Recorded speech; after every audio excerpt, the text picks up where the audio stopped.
బాబాయ్ నమస్తే, మీ పేరు? వెంకటేశ్వర కాకల వెంకటేశ్వర. వెంకటేశ్వర ఏం చేస్తుంటారు? ఏం చేసేది వికలాంగుండి. పింఛన్ వస్తుందా మరి? వస్తుంది సార్. ఎంత వస్తుంది? 1500. ప్రతి నెల టైంకి వస్తుందా? వస్తుంది. ఓకే, మరి మీ గ్రామంలో అభివృద్ధి పనులు ఎలా జరిగాయంట? ఇలా పర్వాలే, బాగానే వర్కులు బాగానే జరిగాయి. ఓకే, మరి మీ ఎమ్మెల్యే గారి పనితీరు మీద మీ అభిప్రాయం? మా అభిప్రాయం ఏముంది, బాగానే పట్టుకొచ్చిండు, అదేం పర్వాలేదు. మరి మళ్ళీ ఆయన గెలిచే అవకాశాలు ఉన్నాయంటారా? ఉన్నాయి. ఎందుకని ఉన్నాయని మేము అనుకున్నాం. ఏదంటే అభివృద్ధి పనులు కానీ ఏదైనా కొంచెం బాగానే పట్టుకొచ్చిండు, బాగానే చేస్తున్నాడు కాబట్టి వస్తాయి, అదే నమ్మకం ఉంది. మరి రాష్ట్రంలో చూసుకుంటే చంద్రబాబు నాయుడు గారు, జగన్మోహన్ రెడ్డి గారు, పవన్ కళ్యాణ్ గారు ఉన్నారు కదా, వాళ్ళ ఎవరు ముఖ్యమంత్రి అయితే బాగుంటుంది అనుకుంటున్నారు? చంద్రబాబు నాయుడు అయితేనే పట్టుకొస్తాడు. ఎందుకని? లే, ఆయన ఏ దేశాలు పోయి ఎక్కడ పోయి కూడా ఆయన పోరాటం చేస్తున్నాడు కాబట్టి, అన్నిటిలో చేస్తున్నాడు కాబట్టి ఆయనే వస్తాడని మాకు నమ్మకం. సార్ నమస్తే అండి, మీ పేరండి? కంబాల పెద్దన్న సార్. పెద్దన్న గారు ఏం చేస్తుంటారు? నేను వ్యవసాయం చేసుకుంటుంటాము, ఏదైనా ఉంటే 10 పనికి పోతుంటాం. వ్యవసాయం ఎలా ఉందంటారు మరి? వ్యవసాయం ఏమో బాగున్నారు, రైతులేమో ఉత్సాహంగా ఉన్నారు, కానీ వర్షాలు మరి అక్కడేమో అతివృష్టి కుడుతుంది, ఇక్కడ వర్షాలు పడడం చాలా తక్కువైంది. మండలంలో రైతులందరూ శనగ పంట కానీ మిగతా పంటలన్నీ కూడా చాలా భయంకరంగా ఉన్నాయి, ఎండిపోయి చాలా బాధలలో ఉన్నారు, వర్షాభావ పరిస్థితులు ఉన్నాయి. అందుకని అంటే బోర్లు వేస్తే వాటర్ పడే అవకాశం ఉందా? తక్కువే, ఎందుకంటే పంట కుంటలు కానీ ఇటు కూడా పెద్ద ఆసక్తి చూపడం లేదు రైతులు. ఒకవేళ ప్రభుత్వమే కల్పించి చేస్తున్నాయి కానీ వాటి వల్ల మాత్రం కొంత ప్రయోజనం జరుగుతుంది. గుంటలో కానీ ఇప్పుడు గుంతలు కానీ ఇట్లా కొండ సాలు ప్రాంతాలలో తీసిన కాలువల ద్వారా కూడా కొంత ఉలకడ ఉంది. ఇప్పటికేమో బోర్లకు పర్వాలేదు, కానీ వర్షం పండకాడికైనా కొంత మేలు. ఇప్పుడు ఇంకా పడాలా, ఇంకా ఎక్కువ ఎంత పడితే అంత వస్తుంది, లేకపోతే 500 అడుగులకు యువతలేమో నీళ్లు పడడం కష్టం. అది ఇప్పుడు ఈ వెలుగొండ ప్రాజెక్ట్ ఏదైతే ఉందో అది పూర్తయితే ఈ గిద్దలూరు నియోజకవర్గ రైతులకి చాలా వరకు ఉపయోగం ఉంటుందని చెప్తున్నారు.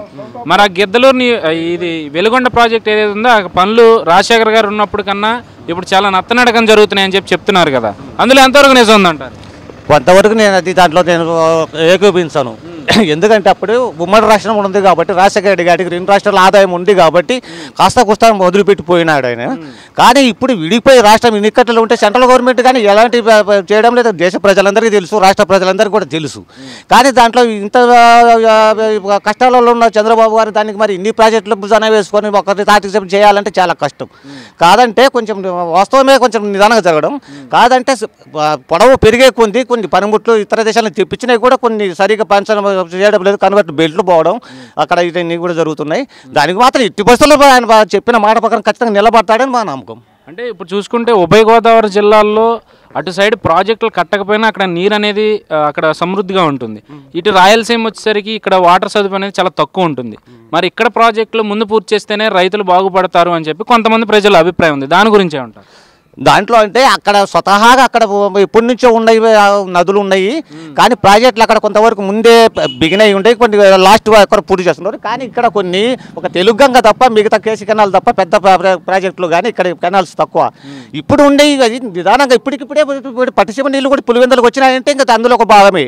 రాయలసీమ ప్రత్యేక దృష్టి పెట్టారని మనందరూ కూడా ఖచ్చితంగా పేపర్లో చూస్తున్నాం, టీవీలో చూస్తున్నాము, అందరికి తెలిసిన విషయమే. కానీ అన్ని గొంప గుత్తగా ఒక్కసారి కావాలంటే కావడం కష్టం. నిదానంగానే ఎట్టి పరిస్థితులలో నీటి వస్తువులు మాత్రం ఖచ్చితంగా కల్పిస్తాడు. ఓకే, మరి మీ గ్రామంలో అభివృద్ధి పనులు ఎంతవరకు జరిగాయి అంటారు? మీ గ్రామంలో అభివృద్ధి పనులు ఎంతవరకు జరిగాయి? మా గ్రామంలో అంటే ఈ టీడీపీ ప్రభుత్వం వచ్చిన తర్వాత ఈ సిమెంట్ రోడ్ల కాడి నుంచి కూడా ఇక్కడి నుంచే బిగిన్ స్టార్ట్. అసలు అది అక్కడ ఉంది డేట్ కూడా, ఆ డేట్ నుంచి కూడా అప్పటి నుంచే మాకు రోడ్లు కానీ బోర్లు కానీ అన్నీ మాకు అభివృద్ధి చెందింది. అప్పటి నుంచి అంతకుముందు ఏం లేదు, అంత మెటల్ రోడ్లే, నీళ్లు వసతులు కూడా అంతంత పట్టుకే ఉండేది. ఇప్పుడు తాగునీరుకైనా కూడా ఒక బోరు ఫెయిల్ అయినా ఇంకొక బోర్ అయినా వేయించైనా వస్తుంది. ట్యాంకర్లు కూడా అవసరం లేకున్నట్టు కూడా ఇటుపైన పుడిచిన వర్షాలలో ఆ ఇంకుడు గుంతలో నీళ్ళ వల్ల మళ్ళీ బోరు మళ్ళీ రీఛార్జ్ అయింది, బాగా నీళ్ళకేం డౌట్ లేదు. మరి మీ ఎమ్మెల్యే గారి పనితీరు మీద మీ అభిప్రాయం? ఆయనకేమో పార్టీ మారాడని ఒక అనుకుంటున్నారే కానీ అవతల జంకెంకరెడ్డి గారు ఇటాటోళ్ళు కొంత మారిన వాళ్ళు ఉన్నారు. వాళ్ళ దగ్గర వాళ్ళు ఎంతవరకు ఏం చేస్తున్నారు ప్రజలు కూడా గమనించాలి. రాస్తున్నారంటే వాళ్ళు ఏమంటారు, మేము అభివృద్ధి కోసం చేరినామంటున్నారు. దాంట్లో నాకు కనపడింది ఏంటంటే నిజమే అనిపిస్తుంది. ఎందుకంటే అవతల జంకెంకరెడ్డి గారు కఠినంగా ఉన్నారు కాబట్టి ఆయన పెద్ద సాధించింది కనపడడం మాకు దగ్గర నియోజకవర్గమే. కానీ అశోక్ రెడ్డి మాత్రం ప్రతి పల్లెలో రోడ్లు కానీ నీటి వస్తాయి కానీ బోర్లు కానీ ఇట్లాంటి పెన్షన్లు కానీ మిగతా ఏ పథకాలైనా కూడా పర్ఫెక్ట్గా చేస్తున్నారు, ఏం పర్వాలేదు. మరి మళ్ళీ ఆయన గెలిచే అవకాశం ఉందంటారా? ఖచ్చితంగా ఉంది. ఎందుకని అంటే ఆయన చేసిన అభివృద్ధి పనులు అట్లనే ఉన్నాయి. పైగా ఆయన పార్టీ మారనేది కూడా చాలామంది ఆయన అభివృద్ధి కార్యక్రమాలలో అది ఎవరు అంతగా పట్టించుకోవడం లేదు. కాదంటే పల్లెటూరులో సహజం, వర్గాలు ఉన్న సహజం. ఈ ఊర్లో పరిస్థితి చెప్తా, ఇప్పుడున్న వర్గం రేపు ఎలక్షన్ దాకా ఉంటుందని గ్యారెంటీ లేదు. అట్లాంటి పరిస్థితులలో ఇప్పుడు రణరాబాబు గారికి వస్తుంది అంటున్నారు టికెట్, కాదంటే కొంతవరకు రెడ్డి ఫీలింగ్ రావచ్చు, ఆ విధంగా జరగవచ్చు. కానీ జగన్మోహన్ రెడ్డి టికెట్లు ఎవరికి ఇచ్చేది ఇంతవరకు కన్ఫర్మ్ కాలేదు కాబట్టి అప్పుడు పరిస్థితులు బట్టి ఇంకా ఉండుకుంది. కానీ ఇంకా రాజకీయం చాలా ఇన్ఫరెంట్ ఉంటుంది. మరి రాష్ట్రంలో చూసుకుంటే ఈసారి ఎవరు ముఖ్యమంత్రి అయ్యే అవకాశం ఉందంటారు? అనుభవజ్ఞుడైన ఆయనకే ఇవ్వాలి. ఇప్పుడు వచ్చిన అభివృద్ధి కొంతవరకే జరిగింది కాబట్టి కొత్తగా వచ్చి ఏమి చేత కానీ అనుభవం లేని వ్యక్తులు ఊరికే నవరత్నాలని అవని ఇవని అన్నీ ఏదో చెప్తున్నారే కానీ అయ్యే సాధ్యమయ్యే పనులు మాత్రం కావాయి. ఎందుకంటే ఇంత బడ్జెట్ పెట్టుకొని ఇంత శ్రమ పడుతూ ఆయన దేశాలు తిరిగి పరిశ్రమలు ఇంత తీసుకొస్తుంటే ఆయనకే చేత కానీ ఇప్పటికిప్పుడు వచ్చి చేయాలంటే చేయడం చాలా కష్టం. థ్యాంక్ యూ అండి. నమస్తే, మీ పేరు? నా పేరు నాగేశ్వరరావు అండి. ఏం చేస్తుంటారు? నేను ఇప్పుడు డిగ్రీ అయిపోయాను. మరి ఏం చేస్తున్నారు ఇప్పుడు? నేను ఇప్పుడు ప్రస్తుతం కంప్యూటర్ కోచింగ్ తీసుకుంటున్నాను. ఖమ్మంలో కంప్యూటర్ కోచింగ్ తీసుకుంటున్నాను. చూసుకుంటే మీ గ్రామంలో అభివృద్ధి పనులు అనేవి ఎంతవరకు జరిగాయంట? అభివృద్ధి పనులు అయితే ఇప్పటికైతే ప్రస్తుతం అయితే అన్ని ఫెసిలిటీస్ బాగున్నాయి. సర్పంచ్ గారు బాగానే చేస్తున్నారు. ఆయన పనిని అడ్డు పెట్టుకొని కూడా మన పనే కదా అనేసి బాగా చేస్తున్నారు. అంతే. అయితే మరి చూసుకుంటే మీ గ్రామంలో వాటర్ సదుపాయం అనేది ట్యాంకర్ల ద్వారా బోర్ల నుంచి కూడా వస్తుందంట? బోర్లు అంటే ఇప్పుడు ఖమ్మం చెరువు, ఇక్కడ దగ్గరలో ఖమ్మం చెరువు ఉందండి. ఖమ్మం చెరువు ద్వారా అంటే దాంట్లో చెరువులో నీళ్ళు లేవు కాబట్టి బోర్లలో నీళ్ళు లేవు. ఎందుకంటే ఇప్పుడు ఇంకా ట్యాంకర్ల ద్వారా సరఫరా అవుతుంది నీరు. చూసుకుంటే ఈసారి ఇక్కడ ఈ నియోజకవర్గంలో మీ ఎమ్మెల్యే అశోక్ రెడ్డి గారు కదా, ఆయన పనితనం మీద మీ అభిప్రాయం? అశోక్ రెడ్డి గారు ఎమ్మెల్యేగా పోటీ చేశారు, కానీ ఇక్కడ మాత్రం పనులు అయితే బాగానే చేస్తున్నారు. ఇక్కడ ఖమ్మం మండలం అయితే కానీ చిన్న ఖమ్మం మన చుట్టుపక్కల గ్రామాలు అయితే కానీ పనితీరు అయితే బాగానే ఉంది. అంతే. మరి మళ్ళీ ఆయన గెలిచే అవకాశాలు ఎంతవరకు ఉండొచ్చు అంటారు ఈసారి? గెలిచే ఛాన్సెస్ అంటే 70% దాకా ఉండొచ్చు అని అనుకుంటున్నాను. ఎందుకని అంటే పనులు ఇక్కడ ప్రతి ఒక్క గ్రామంలో ఏ గ్రామంలో లేని సదుపాయాలు మా గ్రామంలో ఉన్నాయి. అంటే మా ఒక్క గ్రామానే కాదు, ప్రతి గ్రామంలో సిమెంట్ రోడ్ల నిర్మాణం అనేది చాలా బాగుందండి. రాష్ట్రంలో చూసుకుంటే చంద్రబాబు నాయుడు గారు, జగన్మోహన్ రెడ్డి గారు, పవన్ కళ్యాణ్ గారు, వీళ్ళ ముగ్గురులో ఎవరు ముఖ్యమంత్రి అయ్యే అవకాశాలు ఉన్నాయండి? అంటే ఈసారి అంటే ఇంతకుముందు టీడీపీలో ఉన్నది కాబట్టి ఇప్పుడు కొద్దిగా జగన్ వచ్చే అవకాశాలు ఉన్నాయండి. ఎందుకని అలా? ఎందుకంటే చాలామంది టీడీపీలో నుంచి వైఎస్ఆర్సీపీ చాలామంది వెళ్తున్నారు కాబట్టి అందుకు చెప్తున్నాను. అంతే. థ్యాంక్ యూ అన్న. నమస్తే, మీ పేరన్నా? నా పేరు నాగార్జున వెంకటేశ్వర్లు గారు. ఏం చేస్తుంటారు? వ్యవసాయమే. మరి ఏంటి వ్యవసాయం పరిస్థితి ఈ సంవత్సరం? వ్యవసాయం ఏం లేదు, అన్ని పంటలు పోయినాయి. శనగ పోయింది, జొన్న పోయింది, ఏం లేదు వర్షాలు లేక.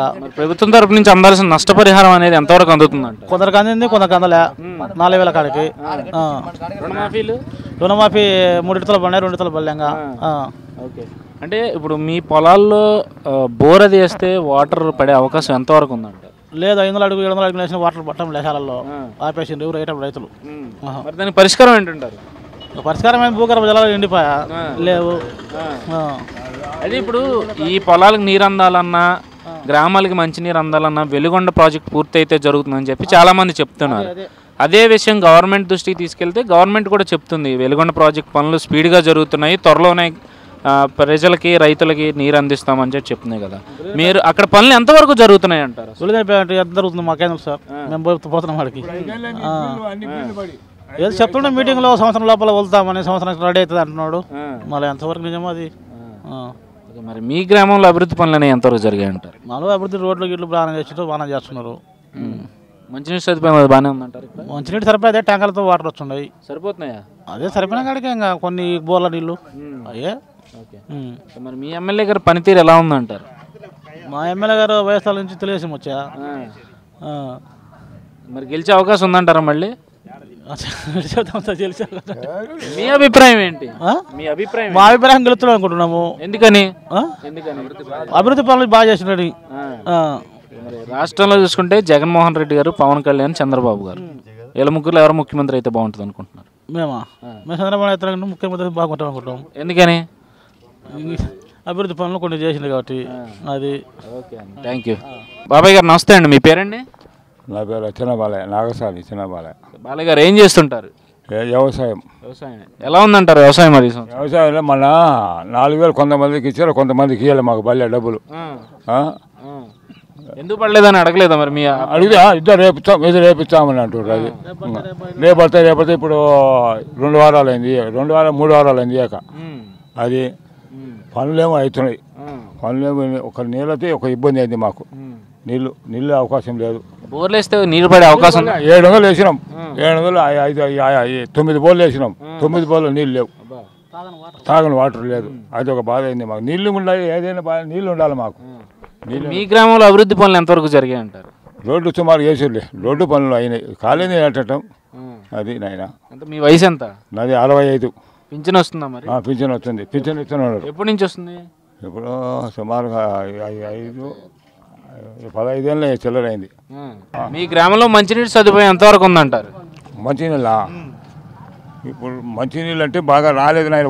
ముందు వాటర్ కావాలి మాకు ఎన్నేళ్ళు. కానీ ట్రాక్టర్లు తోలుతున్నాయి, రోజు వస్తున్నాయి, 2 ట్రాక్టర్లు తోలుతున్నాయి. సరిపోతున్నాయి మరి? సాల్యా బోర్లు వేసినాక నిలబడలే మాకు. బోర్లు వేసిన రాలే, నీళ్ళు రాలే. ఆ రెండో తిప్పుతారు రౌండ్గా. ఇంకా 2 ట్రాక్టర్లు అయితే 2 ట్రాక్టర్లు లంపమను, అప్పుడైతే ఏమైనా సరిపోతాయి. మీ ఎమ్మెల్యే గారు దృష్టి తీసుకెళ్లారు ఈ నీటి సమస్య? ఎమ్మెల్యే చేస్తుండే, చేయలేదు పెట్టడం, ఎమ్మెల్యే కూడా చేస్తుండే సాయం. మరి ఆయన గెలిచే అవకాశం ఉందంటారు ఈసారి? ఏమో తర్వాత బాగుంటుందయ్యా. అయ్యో అనేటబాయ్ ఈయనట్టు నిజమవుతుందా? అంటే పని చేస్తున్నారని అంటున్నారు, మరి గెలిచే అవకాశం ఉందా అంటే? గెలిచొచ్చు, ఒకేటో గెలిచొచ్చు. అది రాష్ట్రంలో ఎవరు ముఖ్యమంత్రి అయితే బాగుంటుంది అనుకుంటున్నారు? ఎవరు? చంద్రబాబు. చంద్రబాబు గారు. ఎందుకని? చేర్చలే. ఇప్పుడు పింఛన్ ఇచ్చా 200 1000 రూపాయలు ఇచ్చా. రుణమాపులు పోతుండే ఆడవాళ్ళకు ఏ పేరయ్యా, ఏ గ్రూప్ ఏం గ్రూపులది రోకాపులు. మళ్ళీ ఈ పొదుపు డబ్బులు అన్ని కడుతూనే ఉండా, అంత అప్పు తెచ్చి కడుతుండే ఆయన. ఆయన కాడ ఉన్నాయా, వానికంటే మధురగా ఉండబట్టి ఆయన ముక్కు కోప ఆయన కోట్లు ఇస్తుండే. ఈయన కాడ ఏముండే, ఊరికి పల్లెం దంగపోయి ఆడ పెట్టా ఏం చేస్తున్నాడా? ఊరికి డబ్బు ఉంటే కూడా ఏది డబ్బులు ఏంది ఏం చేస్తాడు? డబ్బు ఉండాలి కదా, డబ్బులు ఏంది ఏం చేస్తాడు? ఆయన ఎక్కడ నేను 2000 పెడతాను అంటుండే ఆయన. ఈయన 2000 పెట్టలేక 1000 రూపాయలు ఇచ్చారు తనకలాడుతున్నాడు. అది సమస్య. ఓకే బాబాయ్, థ్యాంక్ యూ. బాబాయ్ నమస్తే, నీ పేరు? నాగయ్య. ఏం చేస్తుంటారు? మరి మీ ఊర్లో అభివృద్ధి పనులు ఎలా ఉన్నాయి? నాకు తెలియదు. మీ వయసు ఎంత? నా 66. పింఛన్ వస్తుందా? రాలే. పెట్టావు అసలు? పెట్టే రాలే. అడిగావు అసలు ఎందుకు రావట్లేదని? మా ముసలామ్మ నా ఫోటోలో ఉన్నదని ఇయ్యలే. మీ ముసలాంకి వస్తుందా? ఆమెకు వస్తుంది. అంటే ఇంటికి ఒకరికే ఇస్తారంట కదా, అందుకే. మీ ఎమ్మెల్యే గారు తెలుసా నీకు? ఏం తెలుసులే, నాకు సరిగ్గా తెలియదు. అశోక్ రెడ్డి గారి పేరు విన్నావు కదా, చూసావు ఎప్పుడన్నా? వచ్చినాంలే. మరి ఆయన పనితనం ఎలా ఉందంటావు? కానీ వాళ్ళకు తెలుసు, బాగుండదు. మళ్ళీ గెలిచే అవకాశం ఉందా ఆయన ఈసారి? నేను చెప్పలేను సార్. నీ అభిప్రాయం ఏంటి? మా అభిప్రాయం మేము తెలుగుదేశం వేస్తున్నాము, ఇంకా అదే జరుగుతుంది. ఇంకా ఇప్పుడు ఏదైతుందో ఎట్టవుతుందో మాకేం తెలుసు సార్. ఊర్లో పెద్దోళ్ళు ఎట్టపోతే ఎట్టపోవాలి, మాకేముంది. ఓకే బాబాయ్, థ్యాంక్ యూ.